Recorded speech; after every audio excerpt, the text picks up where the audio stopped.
Hello friends, कैसे हो आप लोग। हैप्पी न्यू ईयर आप लोगों को। 2022 आपके लिए बहुत अच्छा हो, आप मजिस्ट्रेट बने। बीपीएससी क्वेश्चन पेपर डिस्कशन में हम लोग 63 के फर्स्ट पार्ट पर चर्चा कर चुके थे। अब हम लोग सेकंड पार्ट पर आते हैं, एक एक क्वेश्चन को लेते हैं, एनालिसिस करते हैं उसकी। क्वेश्चन है ये कि भारत में कागज का प्रयोग कब से प्रारंभ हुआ। ए 12वीं शताब्दी, बी 13वीं शताब्दी, सी 14वीं शताब्दी, डी 15वीं शताब्दी, ई उपर्युक्त में से कोई नहीं या उपर्युक्त में से एक से अधिक। बच्चों, सबसे पहले दुनिया में अगर आप देखो तो चाइनीज लोगों ने चीन में कागज का इस्तेमाल शुरू किया। एक सी लुइन करके है, संभवतः यही नाम है, कुछ ज्यादा नाम स्पष्ट नहीं हो रहा। तो उसने जो है कागज शुरू किया था। कागज कितनी महत्वपूर्ण चीज है। विकल्प में अगर देखें, अब यही एक समस्या आती है कि वास्तविकता यह है कि कागज का इस्तेमाल 15वीं शताब्दी में हुआ और कश्मीर का एक शासक था जैनुल आबेदीन। जैनुल आबेदीन, जिसे कश्मीर का अकबर भी कहा जाता है, बड़ा मॉडरेट उदारवादी विचार का था, इसलिए उसे कश्मीर का अकबर भी कहा जाता है। उसने कागज का व्यवस्थित इस्तेमाल किया था। लेकिन जो आपका बीपीएससी कमीशन है, उसने जो उत्तर दिया है वो 12वीं शताब्दी दिया है। थोड़ा विवादास्पद है क्योंकि 12वीं शताब्दी में कोई प्रमाण नहीं मिलता है। इसलिए मैं दोनों बातें आपके साथ शेयर करूंगा कि जो प्रामाणिकता है उसको आप जानें कि सबसे पहले चीन में कागज का इस्तेमाल हुआ। चीन तो हमारे सिलेबस में नहीं है, लेकिन मैंने यूं ही शेयर कर दिया। फिर प्रामाणिक रूप में अगर आप देखो तो 15वीं शताब्दी में, चूंकि जैनुल आबेदीन शासक था कश्मीर का, उसके काल में कागज के इस्तेमाल का हमें प्रमाण मिलता है। लेकिन इस उत्तर में अगर आप देखो तो उत्तर 12वीं शताब्दी दिया है। तो हमने ऑलरेडी ज्यादातर वीडियो में ये बात शेयर किया है कि जो हमारा आयोग उत्तर मानता है वही हम लोग मानेंगे, क्योंकि मेरा उद्देश्य आपको सफल बनाना है। आप मजिस्ट्रेट बनना चाहते हैं, आप मजिस्ट्रेट बने, इस उद्देश्य से हम लोग काम कर रहे हैं। तो आप इसको 12वीं शताब्दी ही लगाएंगे। अगर प्रश्न रिपीट होता है, अगर वैसे पर्टिकुलरली किसी पर्सनालिटी को पूछता है, तब आप जैनुल आबेदीन को कोट कर सकते हैं। ये प्रमाणिक है। अगले क्वेश्चन पर हम लोग चलते हैं। क्वेश्चन है, वह प्रथम मुस्लिम शासक कौन था जिसने शासन के सिद्धांत, थ्योरी ऑफ किंगशिप, को राजाओं के ईश्वरीय अधिकार सिद्धांत, थ्योरी ऑफ डिवाइन राइट, के समान प्रतिपादित किया था। क्लियर? यानी कंसेप्ट ऑफ मोनार्की या थ्योरी ऑफ किंगशिप का कंसेप्ट किसने दिया था, जिसे हिंदी में और सरल में कर दूं तो राजत्व का सिद्धांत। तो राजत्व का सिद्धांत आप थोड़ा बहुत भी पढ़े होंगे, एनसीईआरटी पढ़े होंगे, तो आपके दिमाग पे तुरंत क्लिक कर जाएगा। कोई कॉम्प्लेक्सिटी नहीं है इस क्वेश्चन में, आराम से मतलब इजिली आप हैंडल कर सकते हैं। विकल्पों को देखते हैं। ए ऐबक, बी इल्तुतमिश, सी बलबन, डी अलाउद्दीन और ये उपर्युक्त में से कोई नहीं, उपर्युक्त में से एक से अधिक। तो इसमें सी होगा, यानी बलबन होगा। बलबन पहला व्यक्ति है जिसने दिल्ली सल्तनत को एक राजत्व सिद्धांत दिया, जिसे हम कंसेप्ट ऑफ मोनार्की या थ्योरी ऑफ किंगशिप भी कहते हैं। पहला सुल्तान है बलबन, जिसने सुल्तान की गरिमा को, प्रतिष्ठा को स्थापित किया। इसके पहले सुल्तान की गरिमा गिर चुकी थी। क्यों? आप जानते हैं कि राजतंत्रात्मक व्यवस्था में राजा की योग्यता, प्रतिभा, क्षमता पर ही सत्ता टिकी रहती है। काबिल है, शासन अच्छा होगा। नाकाबिल है, निश्चित तौर पर जो संस्थाएं हैं उनमें गिरावट आएगी। आगे भी आप देखेंगे कि जैसे जैसे नेतृत्व परिवर्तन होता है, सिस्टम में भी चेंजेस होने लगते हैं। बलबन ने देखा कि चूंकि इल्तुतमिश के वंशज में कमजोर शासक हुए इल्तुतमिश के बाद, और नासिरुद्दीन मोहम्मद जो अंतिम इल्बरी वंश का शासक था, इसके काल में अगर आप देखो तो एक कहावत थी कि नासिरुद्दीन ने राज्य किया लेकिन शासन किया बलबन ने, यानी वास्तविक सत्ता बलबन के हाथों में। तो बलबन इस बात को देखा कि कैसे सुल्तान की गरिमा गिर चुकी है, इसलिए सबसे पहले उसने यही सिद्धांत स्थापित किया ताकि सुल्तान को प्रतिष्ठित किया जा सके, गरिमामयी बनाया जा सके। अब ये कैसे गरिमामयी बनाए, इसके लिए उसने एक दैवीय आधार लिया, दैवीय आधार लिया, यानी डिवाइनिटी को लिया। अब इसमें क्या है कि वो कहता है कि सुल्तान जो है वो नियाबते खुदाई है, नियाबते खुदाई है, यानी इसको सरल शब्दों में कहें तो खुदा का प्रतिनिधि है। नियाबते खुदाई का मतलब होता है खुदा का प्रतिनिधि है। और दूसरा एक है जिल्ले अल्लाह, जिल्ले अल्लाह, जिल्ले अल्लाह, क्लियर। तो जिल्ले अल्लाह है, नियाबते खुदाई जिल्ले अल्लाह, यानी अल्लाह का प्रतिबिंब है वो।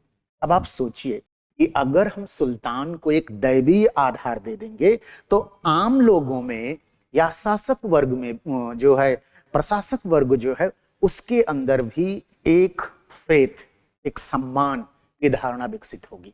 इसलिए बलबन ने कॉन्सेप्ट ऑफ मोनार्की को एक डिवाइनिटी दिया, दैवीय आधार, डिवाइन बेस दिया एक तरह का, ताकि प्रतिष्ठापित हो। लेकिन इसके बावजूद भी बलबन बहुत प्रैक्टिकल था, इसलिए उसने, आप देखिए कि सैन्य तंत्र को भी मजबूत करता है। दीवान अर्ज जो विभाग, सैन्य विभाग है, उसी ने गठित किया और बहुत सारे कार्य किए। तो इस तरह हम देख सकते हैं कि बलबन ने राजत्व के सिद्धांत को दिया, और इस राजत्व के सिद्धांत को जियाउद्दीन बर्नी ने, जो उस समय का इतिहासकार था, जियाउद्दीन बर्नी ने तारीखे फिरोज शाही में बलबन की वसाया नाम से, वसाया नाम से संकलित, क्लियर हुई बात, वसाया नाम से इसको संकलित किया, क्लियर हुई बात।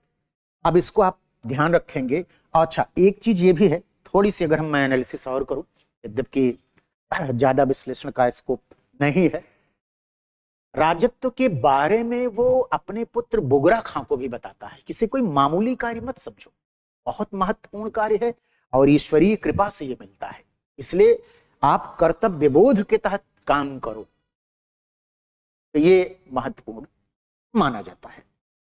चलते हैं अगले क्वेश्चन पर। यूरोपीय चित्रकारी का प्रवेश किसके दरबार में हुआ? ए हुमायूं, बी अकबर, सी जहांगीर, डी शाहजहां, और ई उपरयुक्त में से कोई नहीं। इसमें विकल्प में अकबर है, क्योंकि हुमायूं के काल में अब्दुल समद मीर सैयद अली आए जरूर थे, लेकिन चित्रकारिता को एक विभाग, यानी डिपार्टमेंट ऑफ पेंटिंग जिसको आप कह सकते हो, अकबर दास्ताने अमीर हमजा नामक एक पांडुलिपि चित्रकारिता की तैयार करवाई। अबुल फजल आईने अकबरी में लिखता है कि लगभग 17 चित्रकार थे उसमें, जिसमें माना जाता है कि दसवंत अग्रणी चित्रकार था और बसावन सर्वश्रेष्ठ चित्रकारों में, सर्वोत्कृष्ट चित्रकारों में शामिल था। अब्दुल समद को तो उसने सीरी कलम की उपाधि भी दिया था, बाद में टकसाल का प्रमुख भी बनाया था। तो अकबर के काल में चित्रकारिता शुरू हुई। इस चित्रकारिता से तैलीय, 3 डायमेंशनल चित्र, तमाम तरह के कलरों का प्रयोग किया जाने लगा यूरोपीय चित्रकारिता के प्रभाव से। चित्रकारिता थोड़ी सी और इनरिच हुई, और अकबर के द्वारा चित्रकारिता का जो कार्य शुरू किया गया वो जहांगीर के काल में पहुंचकर अपने उत्कर्ष को, क्लाइमेक्स को व्यक्त करती है। यानी कहने का मतलब यह है कि इस समय तक चित्रकारिता अपने आधारभूत संरचना के साथ साथ फिनिशिंग टच भी पूरा दे दिया गया था, इसलिए इसके काल को हम चित्रकारिता का स्वर्ण काल भी क्या कहते हैं। आने वाले समय में एक प्रश्न ये भी बन गया कि चित्रकारिता का स्वर्ण काल हम किसे कहेंगे, तो जहांगीर के काल को हम लोग चित्रकारिता का स्वर्ण काल कहेंगे। इवन ये तो मुख्य परीक्षा के लिए भी बहुत इंपॉर्टेंस रखता है। इज इट क्लियर बेटा? अगले क्वेश्चन पर, भारत में किसके शासनकाल में इंग्लिश ईस्ट इंडिया कंपनी का गठन हुआ? अब देखिए, फैक्चुअल क्वेश्चन खूब पूछ रहा है कमीशन, तो हमें फैक्चुअल क्वेश्चन को बहुत सिंसियरिटी से पढ़ना है। और इसमें एक चीज और है जो आपको ध्यान रखना है बेटा, अब आप जब भी स्टडी करेंगे, स्टडी करते समय भारत की हिस्ट्री को, चाहे आप एंशिएंट पढ़ें या मेडुअल पढ़ें या मॉडर्न पढ़ें, उसको विश्व के इतिहास से जोड़कर देखें, जो जो प्रमाण हमको जिस काल में मिले हैं। इससे क्या होगा कि अब ग्लोबलाइजेशन का इरा है। हमेशा देखिए, जो टाइम का अप्रोच होता है, नेचर होता है, उसका इफेक्ट क्वेश्चन पर जाएगा आपके। इवन प्रीलिम्स में ही नहीं बच्चों, मेंस में भी ये चीज जाएगा। तो आपको हर चीज को ग्लोबलाइज्ड वे में देखना है। इससे ज्यादा एक फायदा तो प्रीलिम्स में होगा ही, मेंस के लिए भी काफी एनरिचमेंट होगा आपका, इसलिए आप इसको देखें। अब जैसा कि आप जानते हैं कि 1599 में लॉर्ड मेयर की अध्यक्षता में लंदन में व्यापारियों की एक बैठक हुई। उसमें एक कंपनी का गठन किया गया, the governor and company of merchant of London trading to the East Indies नाम से, यानी यह कंपनी का नाम है।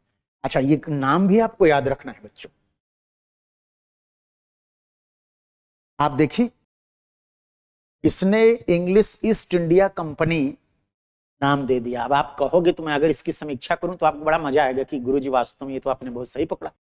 ईस्ट इंडिया कंपनी नाम तो बेटा इसको 1835 से दिया गया। अब ये स्टार्टिंग में तो the governor and company of merchant of London trading to the East Indies नाम से गठित हुई थी। बाद में 1600 में महारानी एलिजाबेथ ने इसको लीगलाइज्ड किया, चार्टर, यानी एक तरह से एकाधिकार दिया कि आप ईस्ट के साथ ट्रेड कॉमर्स करो, व्यापार वाणिज्य करो, क्योंकि मार्केंटलिज्म का युग शुरू हो चुका था, वाणिज्यवादी युग शुरू हो गया था, जिसमें राज्य नियंत्रित अर्थव्यवस्था हो गई थी ताकि राज्य भी मजबूत हो जाए। तो आप देखो, अब ये इस टाइम को अगर आप देखोगे तो औरंगजेब का अगर क्रोनोलॉजी आप देखोगे तो औरंगजेब के बारे में कहा जाता है कि ये तो उत्तराधिकार का युद्ध लड़ा और उसके बाद लड़ने के क्रम में 58, 59 हम दोनों लिख दिए, क्योंकि ये 2 बार राज्याभिषेक अपना करवाया है। इनका अगर आप समय देखेंगे तो 1556 से 1605 आ गया। इनका अगर आप समय देखेंगे तो इनका आ गया 1605 से और 1627 तक। और इनका अगर आप देखेंगे, हुमायूं का जो समय है वो है 1526 से और 1500 कब तक, 55 तक मान लेते हैं। वैसे जनवरी 56 तक इसको आप चलता है, जनवरी 56 तक। तो यहां देखिए, मैं आपसे बार बार हर पेपर में ये बात रिपीट करता हूं, आपको याद भी हो गया होगा पेपर सॉल्व करते समय कि गुरुजी हर बार कहते हैं कि क्रोनोलॉजी दिमाग में रखो।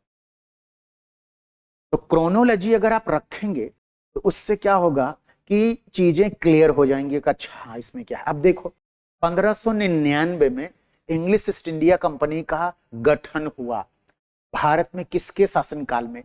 तब इसमें से किसी में मिल रहा है?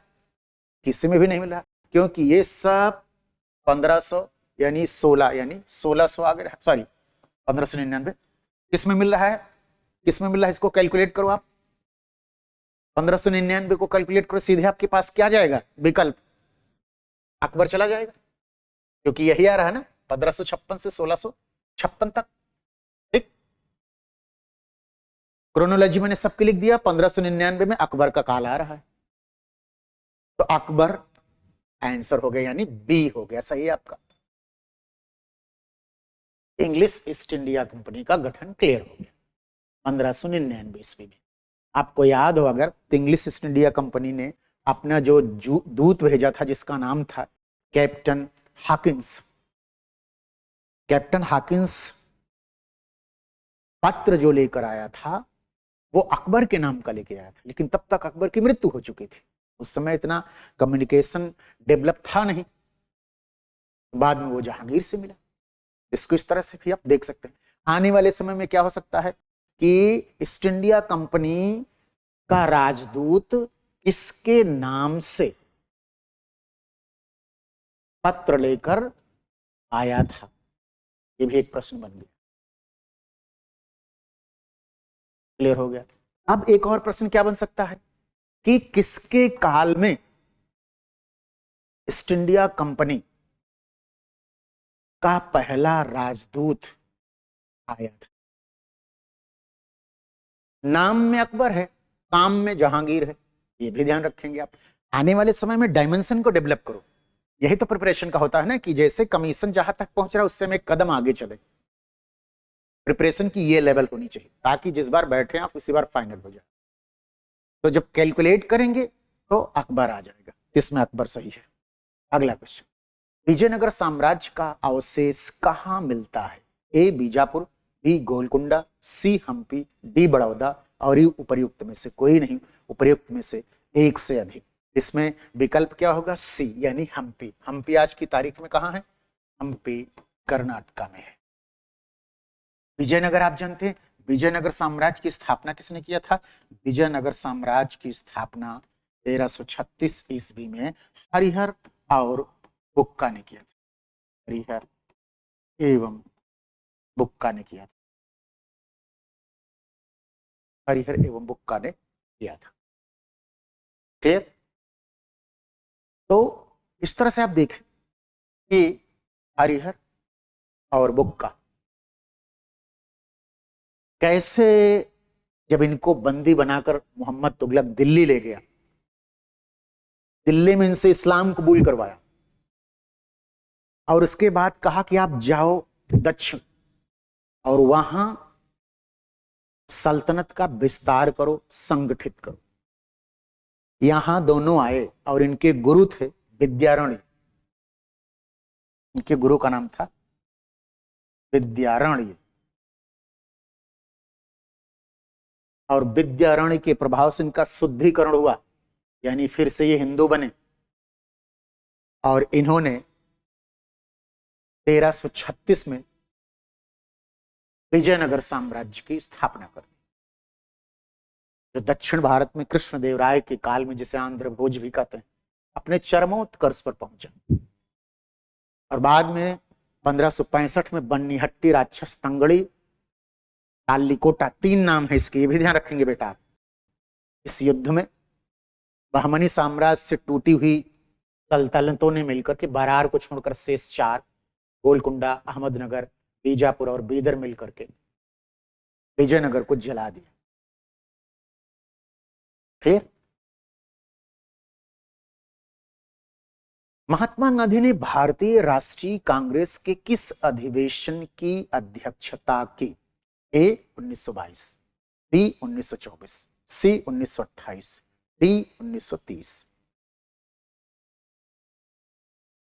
तो इसमें कौन सा सही है? बी सही है, 1924। इसको हम बेलगांव कांग्रेस कहते हैं, बेलगांव कांग्रेस। एकमात्र बार ये अध्यक्ष बने बच्चों 1924 में। क्लियर? 1924 में बेलगांव कांग्रेस की अध्यक्षता इन्होंने किया। और यही नहीं, इसमें इन्होंने इसके बाद, इसमें अधिवेशन में तो बहुत सारी बातें हुई, अब उसके डिटेल में क्या जाने, लेकिन थोड़ी सी चर्चा कर देता हूं। इसमें वही मुद्दा था कि स्वराज पार्टी जो CR दास और मोतीलाल नेहरू ने गठित की थी, और वो चाहते थे कि आंदोलन को हम लोग विधायिका में ले जाएं, अंग्रेजी सरकार की नीतियों, नीयत का पर्दाफाश करें और एक तरह से आंदोलन की निरंतरता बनी रहे। इससे गांधी ने कहा कि जो स्वराज पार्टी से जुड़ना चाहते हैं जुड़ें, जो नहीं जुड़ना चाहते ना जुड़े। यानी एक तरह से यहां जो दास और गांधी पैक्ट हुआ था, उस पैक्ट को गांधी ने अप्रूव्ड भी कर दिया, जबकि स्वराज पार्टी ज्यादा कुछ कर नहीं पाई। कारण एक ट्रेजेडी हो गई, 1925 में CR दास की मृत्यु हो गई। चितरंजन दास, जिसे देश बंधु चितरंजन दास कहते हैं। तो बाद में कुछ खास नहीं कर पाई, लेकिन फिर भी इसने संविधान की सभा की मांग की। विधायिका में बंगाल में इन्होंने, आप देखिए, सबसे बड़ी पार्टी, मध्य प्रांत में बहुमत प्राप्त किए। तो आप देख सकते हैं कि राष्ट्रीय आंदोलन में इनका भी थोड़ा बहुत योगदान है, और बहुत सारी चीजें हैं, लेकिन उसको हम जैसे जैसे प्रश्न आएंगे उसकी प्रकृति के अनुसार विश्लेषण करते रहेंगे। तो ये आप दिमाग में रखें। 1928 वाला है, इसमें मोतीलाल नेहरू 23 में अधिवेशन हुआ ही नहीं था, और इसमें जो है क्या अधिवेशन हुआ था। तो एक तरह से आप कांग्रेस के 1885 से लेकर के और 1965 तक के, यद्यपि स्वतंत्रता तक का तो कम से कम आप याद ही रखें, 1947 तक के अधिवेशन में जो जो अधिवेशन महत्वपूर्ण है, जिनमें कोई प्रस्ताव, कोई उद्देश्य, कोई पद्धति, कोई कार्यक्रम, कोई आइडियोलॉजिकल बातें व्यक्त की गई हैं, उनकी एक नोट्स बना लो। 26 अधिवेशन में ये प्रस्ताव आया, ये कार्यक्रम आया, ये उद्देश्य फिक्स किया गया, इसमें नई चीजें आई, कौन सा व्यक्ति सबसे ज्यादा बार अध्यक्ष बना, किसकी अध्यक्षता में ज्यादा बड़ा काम हुआ, वो सबकी एक लिस्ट बना लें। कैसा भी क्वेश्चन आएगा सही। क्लियर है बात बेटा? अगले क्वेश्चन, राज्य विभाग की स्थापना किसकी अध्यक्षता में की गई थी? ए महात्मा गांधी, बी जवाहरलाल नेहरू, सी जीबी पंत, डी सरदार पटेल, ई उपर्युक्त में से कोई नहीं या उपर्युक्त में से एक से अधिक। तो आप सब लोग जानते हैं रियासत विभाग या स्टेट डिपार्टमेंट का जो गठन हुआ था सरदार वल्लभ भाई पटेल की अध्यक्षता में हुआ था। इन्हें हम लौह पुरुष कहते हैं। क्या कहते हैं बच्चों? लौह पुरुष कहते हैं। और क्या कहते हैं इनको? इनको हम भारत का बिस्मार्क कहते हैं। भारत का बिस्मार्क। बिस्मार्क कहां था? बिस्मार्क जर्मनी का चांसलर था। जर्मनी का चांसलर। वहां बेटा प्रधानमंत्री को चांसलर कहते हैं। इसमें एंजेला मर्केल चांसलर हैं जर्मनी की, काफी समय से हैं, वो भी काफी अच्छी लीडर हैं। तो चांसलर को प्रधानमंत्री कहते हैं। तो जैसे बिस्मार्क ने जर्मनी का एकीकरण रक्त एवं लौह की नीति से किया था, वैसे ही सरदार वल्लभ भाई पटेल ने 562 रियासतों को standstill agreement, instrument of accession, यानी यथास्थितिवाद और विलय पत्र पर साइन करवा करके, किसी को प्रीवी पर्स दे करके, किसी को धमका करके, किसी को राष्ट्रीयता बोध करा के सबको एकजुट किया। और आज जो आप भारत इतना बड़ा देखते हो, इसमें इनकी बहुत बड़ी भूमिका है। इसलिए हमारे लिए आप तो स्टैचू ऑफ यूनिटी भी इनके लिए, इनको सम्मान देने के लिए बना दी गई है गुजरात में। क्लियर है बात? इस तरह से इनको हम देख सकते हैं। गांधी जी के नमक सत्याग्रह का एकमात्र उद्देश्य क्या था? ए नमक कानून को निरस्त करना, बी सरकार के सत्ता की कटौती, सी आम लोगों के लिए आर्थिक राहत, डी भारत के लिए पूर्ण स्वराज, ई उपर्युक्त में से कोई नहीं, उपर्युक्त में से एक से अधिक। अब देखो, नमक सत्याग्रह जो था एक मुद्दा था, लेकिन आंदोलन का नाम था सविनय अवज्ञा। सविनय अवज्ञा। इसमें ब्रिटिश कानून को तोड़ना था। कानून तोड़ना था। यह एक कंसेप्ट है गांधी जी की, जो एक लाइन है।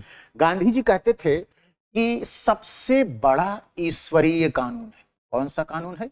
ईश्वरीय कानून। इसके नीचे लौकिक कानून है, यानी दुनियावी कानून। बड़ी अच्छी लाइन है, ये भी आपको मेंस में काम आएगी लिखने वगैरह में। गांधी जी का ये कहना था कि ईश्वरीय कानून सबसे बड़ा है। इसी को आप चाहे नैतिक कह लो, मूल्यात्मक कह दो, आत्मिक कानून भी कह लो। गांधी जी कहते थे कि ऐसे कानून को ही हम मानते हैं, और जिस कानून से शोषण होता हो, मानवता त्रस्त होती है, मूल्यों का पतन होता है, ऐसे कानून को हम खारिज करते हैं। और अंततः कानून तोड़ने की बात करो। इसमें बहुत सारी चीजें थी, किसी एक विकल्प को नहीं ले सकते, इसलिए इसमें विकल्प ई सही हो। क्लियर ही बात? इस तरह से इनको देख सकते हैं अगले क्वेश्चन पर। इनमें से कौन कैबिनेट मिशन के सदस्य नहीं थे? A Pethick Lawrence, B Wavell, C Stafford Cripps, D AV Alexander. उपर्युक्त में से कोई नहीं, ये तो सरल है, बेबल नहीं थे। ये तीनों जो है कैबिनेट मिशन के सदस्य थे। ये 1946 में आया था।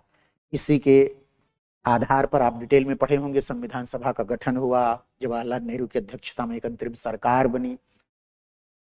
उसमें बाद में मुस्लिम लीग तो शुरू में नहीं लेकिन बाद में शामिल हुई। इस सरकार चलती रही जब भारत आजाद हो गया।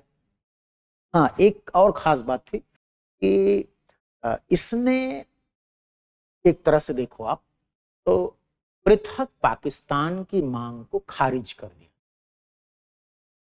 इसीलिए जिन्ना ज्यादा एग्रेसिव हो गया और डायरेक्ट एक्शन डे और सांप्रदायिक दंगे मार काट शुरू हो गया, जिसने भारत माता को खंडित कर दिया। ठीक, इस तरह से देख सकते हैं। अगला क्वेश्चन, भारतीय राष्ट्रीय कांग्रेस ने किस गोलमेज सम्मेलन में भाग नहीं लिया? इजी क्वेश्चन है, अगर आप बेसिक भी पढ़े होंगे बेटा इजिली आप सारे क्वेश्चन को सही कर लेंगे। मैक्सिमम क्वेश्चन सही करने मतलब क्वालिफाई करने भर का कर लेंगे आप। इसमें ए प्रथम, बी द्वितीय, सी तृतीय, डी सभी में भाग लिया, ई उपर्युक्त में से कोई नहीं, उपर्युक्त में से एक से अधिक। तो आप देखो पहला ही था जिसमें भाग नहीं लिया, दूसरे में भाग लिया, तीसरे में भी इन्होंने भाग नहीं लिया, लेकिन कुछ कांग्रेस प्रतिनिधि जो है यूं ही चले गए थे। सरोजनी नायडू वगैरह को अगर आप देखो तो, बट यह कि कांग्रेस की वैसी भागीदारी सिर्फ द्वितीय में हुई थी। इस तरह से इसमें ए विकल्प सही है। इजी है क्वेश्चन ये। पंजाब भूमि हस्तांतरण अधिनियम कब पारित किया गया? ए 1850, बी 1895, सी 1900, डी 1905, ई उपर्युक्त में से कोई नहीं, उपर्युक्त में से एक से अधिक। तो इसमें से अब आप देखो तो सी इसमें सही है, ये भी फैक्चुअल प्रश्न है। इसके द्वारा क्या किया गया कि भूमि हस्तांतरण को सीमित करने की कोशिश की गई, सीमित करने की कोशिश की गई। आप जानते हैं बेटा कि इस युग में किसानों का बड़ा शोषण होता था। इसी को लेकर के आप देखिए बंगाल में विद्रोह, दक्कन में विद्रोह, पंजाब में भी। अब इसके द्वारा कम से कम ये हुआ कि हस्तांतरण, जो भूमि का हस्तांतरण कोई इजिली करा लेता था, अब वो रुका, ताकि जो किसान है उसके पास जमीन बनी रहे। महत्वपूर्ण चीज ये है। इसीलिए ब्रिटिश सरकार ने इस अधिनियम को 1900 में लाया और हस्तांतरण को सीमित करने की कोशिश की। Is it clear? अगला क्वेश्चन, नाउ और नेवर पैम्पलेट किसने लिखा? ए मोहम्मद अली जिन्ना, बी मोहम्मद इकबाल, सी रहमत अली, डी खाफी खान, ई उपर्युक्त में से कोई नहीं, उपर्युक्त में से एक से अधिक। तो इसमें आप देखेंगे तो चौधरी रहमत अली जो कैम्ब्रिज में पढ़ता था, कैम्ब्रिज में पढ़ता था और इसने ही सबसे पहले नाउ और नेवर नामक पैम्पलेट में पाकिस्तान शब्द का प्रयोग किया। पाकिस्तान के, पंजाब से पा, अफगानिस्तान से आ, और सिंध से की पाई का कश्मीर, औरिस्तान बलूचिस्तान से लेकर के पाकिस्तान बनाने की बात करता है। जब ये बात बोला तो इसको उस समय के जो बड़े बड़े नेता थे मुस्लिम लीग के, वो कह रही बच्चे की बचकानी बात है, कोई इतना इंपॉर्टेंस नहीं। लेकिन अंत में देखिए आप 1940 में मोहम्मद अली जिन्ना जब मुस्लिम लीग के अध्यक्ष बने, टू नेशन थ्योरी को लाहौर अधिवेशन में मुस्लिम लीग ने इंट्रोड्यूस किया और फिर लड़ कर लेंगे पाकिस्तान, इस्लाम खतरे में है जैसी बातें करके सांप्रदायिक दंगा फैला दिया। और ये दंगे इतने फैल गए, इतने लोग मरे, बड़ा विभत्स है ये। उस साल के कुछ उस समय के कुछ उपन्यासकार हैं, उन सबको अगर आप पढ़ो तो बिल्कुल दिल जो है वो द्रवित हो जाएगा। कि कितने बलात्कार, कितनी मृत्यु, क्या हुआ, और अंत में पाकिस्तान बना। और ये पाकिस्तान है ही नहीं, ये ना पाकिस्तान इसको कहो, पाक कुछ है ही नहीं है। जब से बना है तब से परेशान ही कर रहा है भारत को। खुद तो परेशान है, खुद तो खैर खत्म होने के कगार पे है, इंटरनली एकदम खत्म हो चुका है वो। सारा कुछ लोन पे चल रहा है, उसका ऋण पे चल रहा है, इसमें सी विकल्प है। भारतीय उच्चायुक्त के पद का किस अधिनियम से सृजन हुआ? ए भारतीय काउंसिल अधिनियम 1909, बी भारत सरकार अधिनियम 1919, सी भारत सरकार अधिनियम 1935, डी भारतीय स्वतंत्रता अधिनियम 1947, ई उपर्युक्त में से कोई नहीं, उपर्युक्त में से एक से अधिक। तो इसमें बी विकल्प सही है, यानी मॉन्टेग्यू चेम्सफोर्ड योजना के तहत इस पद का सृजन किया गया ताकि इंडिया काउंसिल के भार को कुछ कम किया जाए। और यही नहीं, इस अधिकारी को भारतीय कोष से वेतन मिलता था, भारतीय कोष से वेतन मिलता था। अच्छा, यहाँ एक चीज और स्पष्ट कर दूं कि सभी भी जो ब्रिटिश शासन प्रशासन से जुड़े थे, चाहे भारत में हो चाहे ब्रिटेन में, इन सबको वेतन 1919 के अधिनियम तक मिलता रहा। लेकिन इसके बाद जो है, जो इंडिया काउंसिल थी, और उन सबको वेतन जो है वो ब्रिटिश कोष से मिलना शुरू हो, यानी एक तरह से ये लास्ट था। इसके बाद से उनको वहां के कोष से वेतन मिलना शुरू हुआ, यानी एक तरह से ड्रेन ऑफ वेल्थ इस संदर्भ में थोड़ी कम हुई, बट अभी भी निकासी जारी थी। इस तरह से इनको हम देख सकते हैं। अगला क्वेश्चन, कर्नल वायली की हत्या के आरोप में किसे मृत्यु दंड दिया गया? ये सब बिल्कुल टोटल फैक्ट्स हैं।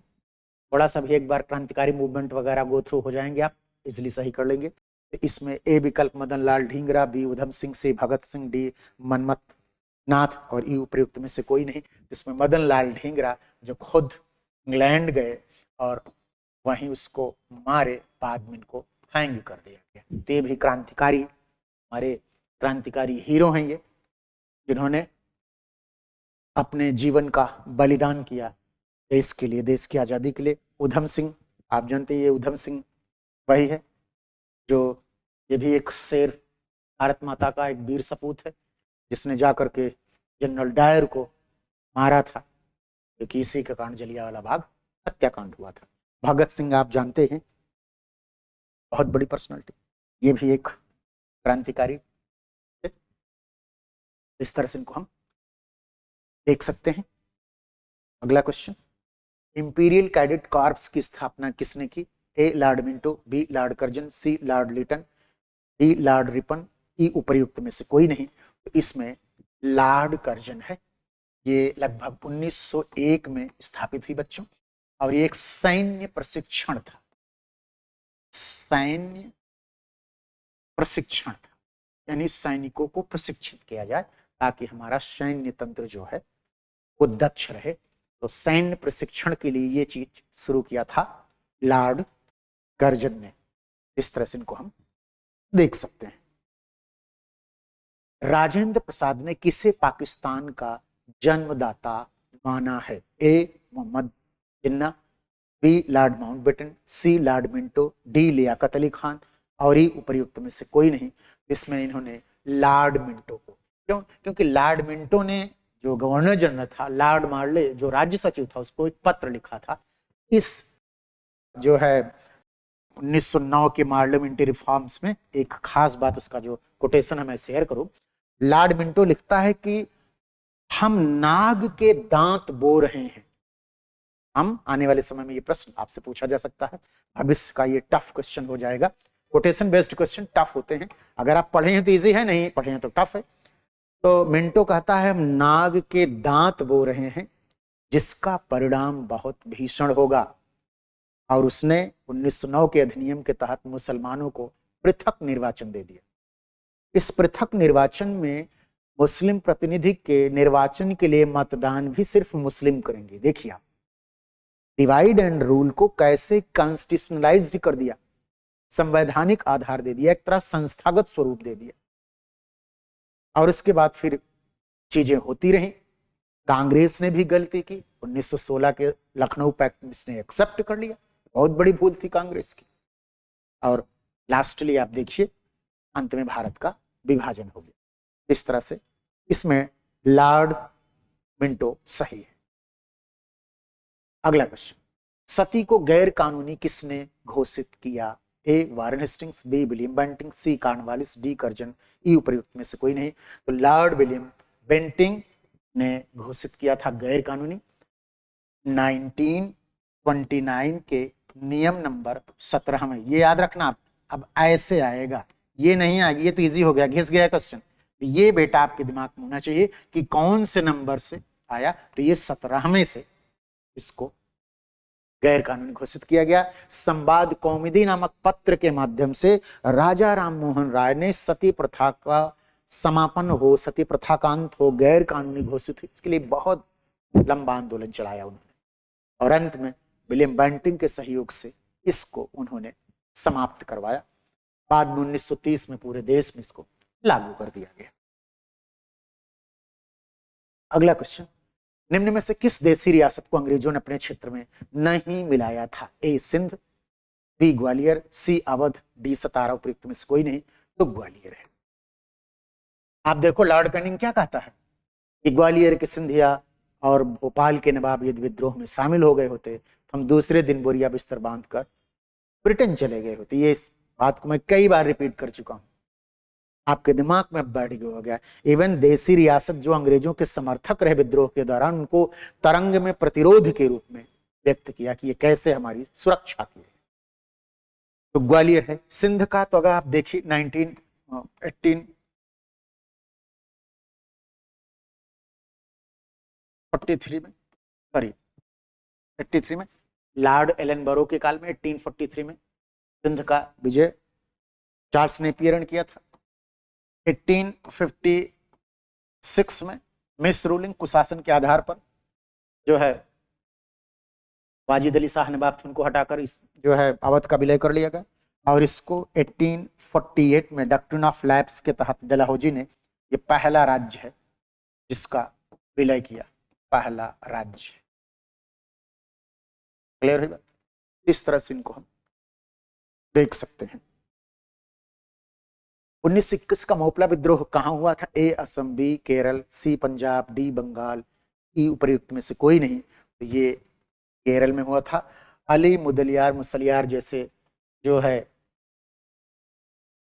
मुसलमान ने इस विद्रोह का नेतृत्व किया था, और बाद में इस विद्रोह को सांप्रदायिक रंग दे दिया गया। क्यों? क्योंकि जो मोपला किसान थे ये मुसलमान थे, और जो जमींदार थे वो हिंदू थे। गांधी जी ने भी इसका समर्थन किया था कि नहीं, मोपला सही है। बाद में अंग्रेजी सरकार ने इनका दमन कर दिया और ये फिर एक तरह से समाप्त हो गया। अगला क्वेश्चन, बंबई प्रेसिडेंसी एसोसिएशन की स्थापना किसने की थी? ए फिरोज शाह मेहता, बी केटी तेलंग, सी डब्ल्यूसी बनर्जी, डी तैयब जी, ई उपर्युक्त में से कोई नहीं या उपर्युक्त में से एक से अधिक। अब वैसे देखोगे तो ये 3 लोगों ने मिलकर के इस को बनाया था 1885 में, बंबई प्रेसिडेंसी एसोसिएशन। इसके पहले 84 में मद्रास महाजन सभा बनी थी। तो ये तीनों ने मिलकर बनाया था, तो इसलिए इसमें सही ई विकल्प होना चाहिए। क्लियर हुई बात? तो ये कभी कभी संगठन के सन भी पूछ सकते हैं, कब बना। जैसे भाई तो किन किन लोगों ने बनाया ये पूछ लिया, कल को ये भी आपसे पूछ सकते हैं कि इसको जो है किस सन में बनाया गया। तो 1885 आप दिमाग में रखो।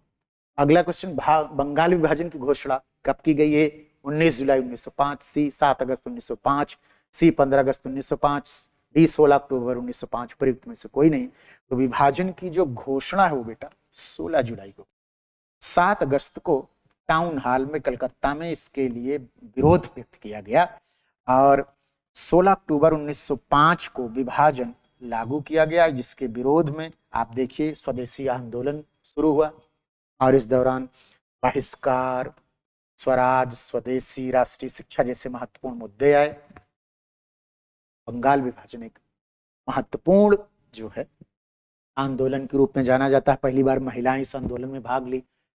गुरुदेव रविंद्रनाथ टैगोर ने इसी के दौरान सुबह सुबह जब गंगा स्नान करके वंदे मातरम गाते हुए लोग सड़कों पर निकले तो हिंदू और मुसलमान एक दूसरे की कलाई में राखी बांधे गुरुदेव की सलाह पर, जिसे हिंदू मुस्लिम एकता का प्रतीक माना गया।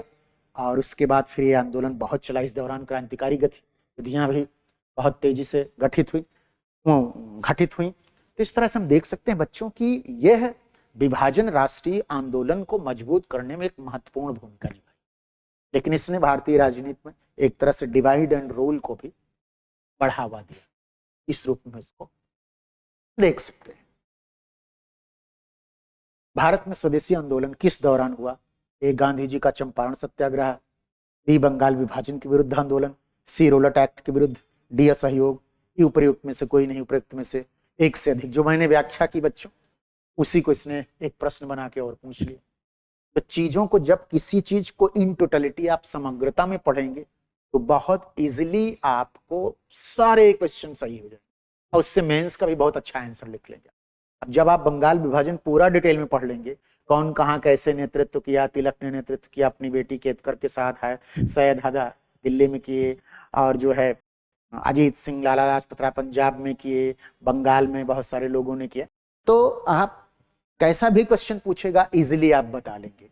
तो इसमें बी विकल्प सही है। जब डिटेल में आप पढ़ेंगे चीजों को तो बहुत इजीली आप समझ लेंगे चीजों को।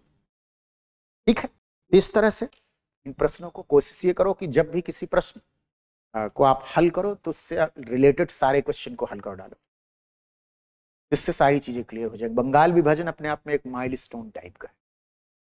इससे मैं मानता हूं बंगाल विभाजन से बच्चों जो स्वदेशी आंदोलन शुरू हुआ उससे बहुत सारे मुद्दे ऐसे मिले जिन मुद्दों को बाद में गांधी जी ने मूर्त रूप दिया, इसलिए भी इसका इंपॉर्टेंस माना जाता है। थैंक्स, मिलते हैं अगले वीडियो में।